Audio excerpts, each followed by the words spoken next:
May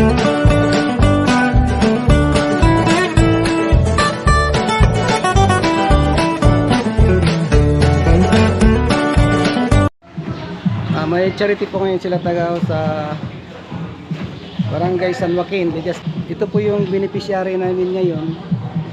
Hello ma'am, good morning. Good morning po, sir. Ano po ma'am ang pangalan niyo? Emily Antiquera po. Emily Antiquera. Opo. Yung anak niyo ma'am, yan po yung beneficiary ngayon sa mga charity riders po. Hindi ko po siya anak Ay, hindi niyo po siya anak?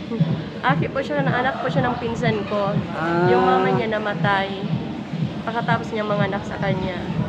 Tapos ito, may sakit siyang, kala namin hydrocephalus. Yun pala, hydrocephaly. Yung maliit lang ang utak. Ilang taon na po yung bata? 8 months po. 8 months pa lang. Opo. Lumaki yung ano niya, ano? Opo, ang laki ng ulo niya. Saka malambot yung dito niya. Kawawa naman. Ano yung babae, lalaki? Babae po. Ano po sabi ng doktor? Sabi po ng doktor, akala nila hydrocephalus, kaya nag-asikaso sana ako ng pampaopera nito. Tapos yun, mo ng CT scan, yung nakita sa CT scan, hindi daw pwede ma-opera. Pero sabi daw ng iba, pwede na naman daw magamot. Maghingi daw ako ng second opinion sa ibang doktor.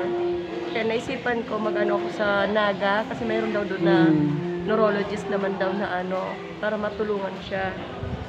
Kasi kawawa, babae pa naman. Kawawa nga, bibi. Sana ma'am, itong ginawa namin mga riders ngayon, maski paano makatulong sa inyo. Opo, salamat po talaga sir sa mga tulong ng mga riders.